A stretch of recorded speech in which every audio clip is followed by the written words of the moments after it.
నమస్తే. సామాన్యుడి చేతిలో సామాజిక అస్త్రం నెంబర్ 1 న్యూస్కి స్వాగతం. నేను రవీంద్ర. తిరుమల తిరుపతి దేవస్థానం ఇది ఎంతో పవిత్రమైనటువంటి పుణ్యక్షేత్రం. ప్రపంచవ్యాప్తంగా ఎంతో ఘన కీర్తి కలిగినటువంటి పుణ్యక్షేత్రంగా చెప్పొచ్చు. ఇప్పుడు అటువంటి క్షేత్రంలో ఏం జరుగుతుంది, ఏ రకమైనటువంటివి బయటకు వస్తున్నాయి అనేది గత కొంతకాలంగా మనం చూస్తూనే ఉన్నాం. ఒక చర్చనీయాంశమైనటువంటి టాపిక్గా మారిపోయింది. నిత్యం వార్తల్లోకి వెళ్తున్నది. ఇలాంటి సందర్భంలో ఇప్పుడు తాజాగా చోటు చేసుకున్నటువంటి ఒక పరిణామం అంశం ఏదైతే ఉందో, టీటీడీ చైర్మన్ బిఆర్ నాయుడు ఆయనకు సంబంధించినటువంటి అంశం. ఒక మహిళతో ఆయనకు ఉన్నటువంటి సాన్నిహిత్య సంబంధం అని రకరకాల వీడియోలు, ఆడియోలు, ఒక మహిళ వచ్చి ఒక లేఖ రిలీజ్ చేయటం, మహిళ మరి ఇంకో మహిళ వచ్చి దానికి సంబంధించి వైఎస్ఆర్సీపీ కుట్ర అని చెప్పి మాట్లాడటం, ఇవన్నీ జరుగుతున్నటువంటి తరుణంలో కూటమిలో ఒక చర్చ. అదేంటంటే టీటీడీ చైర్మన్ మార్పు ఖచ్చితంగా మార్చాలి. ఎందుకంటే ఇప్పుడున్నటువంటి పరిస్థితుల్లో ఒక రకమైనటువంటి బ్యాడ్ నేమ్ కూటమికి వస్తుంది అనేది. ఇలాంటి క్రమంలో అనేక అంశాలు సోషల్ మీడియా వేదికగా, ఇక్కడ ఈ అంశంలో మేము చెప్తున్నది కూడా ఆ సోషల్ మీడియా అంశాలను ప్రాతిపదికన తీసుకుని మాత్రమే, దీంట్లో మా వ్యక్తిగతమైనటువంటి అభిప్రాయం ఏమీ లేదు. ఆ సోషల్ మీడియా వేదికగా జరుగుతున్న ప్రచారం ఏంటంటే ప్రస్తుతం ఉన్నటువంటి బిఆర్ నాయుడిని తప్పించాలి. ఎందుకంటే ఒక అంశం బయటకు వచ్చినప్పుడు, అది కూడా ఒక పవిత్రమైనటువంటి పుణ్యక్షేత్రంలో ఇలా జరుగుతుంది, ఇటువంటివి బయటకు వస్తున్నాయి, దాన్ని ఎలా అయినా సరే ప్రభుత్వం స్పందించి టీటీడీ చైర్మన్గా ఆయన మార్పు అనేది జరగాల్సిందే అనేది. ఇలాంటి తరుణంలో మరొక ముఖ్యమైనటువంటి అంశం, టీటీడీ చైర్మన్గా జనసేన పార్టీకి సంబంధించినటువంటి వ్యక్తికి అవకాశం ఇవ్వాలి. అందులోనూ ఆ పార్టీలో ఉన్నటువంటి ముఖ్యమైనటువంటి వ్యక్తి పవన్ కళ్యాణ్ సోదరుడు నాగబాబుకి ఇవ్వాలని, ఇది ఒక అంశంగా సోషల్ మీడియాలో ఒక చర్చ. ఇప్పటికే ఏదైతే నాగబాబు ఉన్నారో ఆయనకు సంబంధించి గత ఏడాది ఒక పత్రికా ప్రకటన అనేది రిలీజ్ చేశారు, మంత్రివర్గంలోకి తీసుకోబోతున్నాం త్వరలో అని. అయితే కొన్ని సామాజిక పరమైనటువంటి అంశాలు అన్నీ కూడా ఈక్వల్గా చేసుకొని పవన్ కళ్యాణ్ దాన్ని కొద్దిగా హైట్ చేశారు. అంటే మంత్రిగా అవకాశం రాలేదు ఆయనకి.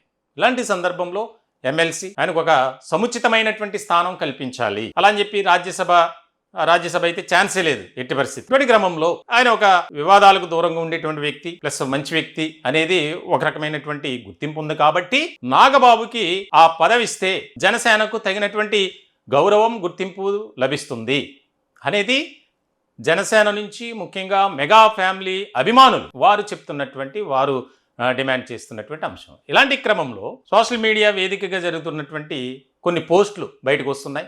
అవేంటంటే టీటీడీ చైర్మన్ని రీకాల్ చేయకపోతే కూటమి భాగస్వామ్య పక్షాలకు చెడ్డ పేరు. కూటమి భాగస్వామ్య పక్షాలు టీటీడీ చైర్మన్ని తప్పించాలి తిరుమల ప్రక్షాళన కోసం. ఇందులో ముఖ్యమైనటువంటి అంశం ఏంటంటే తీతీదే చైర్మన్గా, అంటే టీటీడీ చైర్మన్గా చాగంటి, గరికిపాటి, సామవేదం, పరిపూర్ణానంద లాంటి ఆధ్యాత్మిక వ్యక్తికి ఇస్తే టీటీడీకి మరింత గౌరవం పెరుగుతోంది అని కొన్ని సోషల్ మీడియా వేదికగా జరుగుతున్నటువంటి చర్చ. దీనికి సంబంధించి విస్తృతమైనటువంటి స్థాయిలో పోస్టులు పెడుతుంది. ఇక్కడ ఎందుకు ఈ అంశం బయటకు వచ్చింది అంటే, ఎప్పుడో ఆయన ఆల్రెడీ మాట్లాడారు.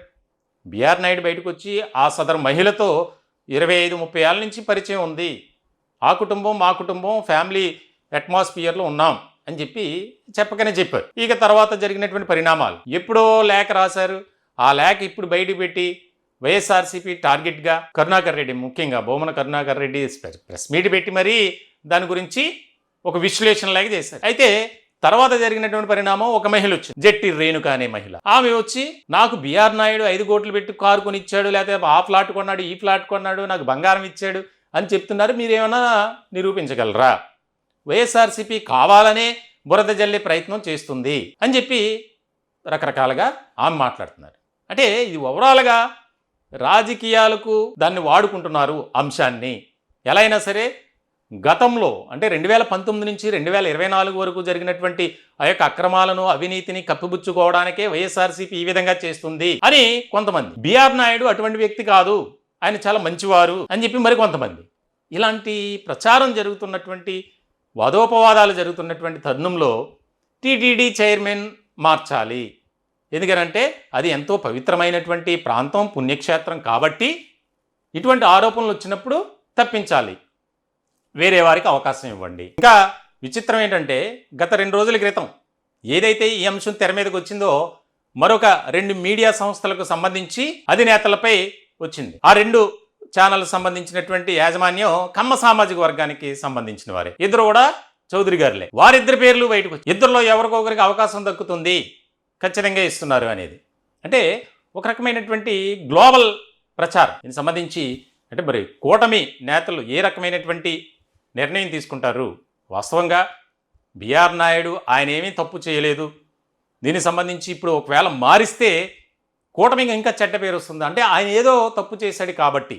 కానీ వైఎస్ఆర్సీపీ ఆరోపించేది, విమర్శించేది ఒకటే. ఒక వ్యక్తిపై, అది కూడా ఒక పుణ్యక్షేత్రానికి సంబంధించినటువంటి చైర్మన్గా ఉన్నటువంటి వ్యక్తిపై వచ్చినప్పుడు ఆరోపణలు, దాన్ని ఇది చేయటానికి ఆయన పక్కకు తప్పించాలి.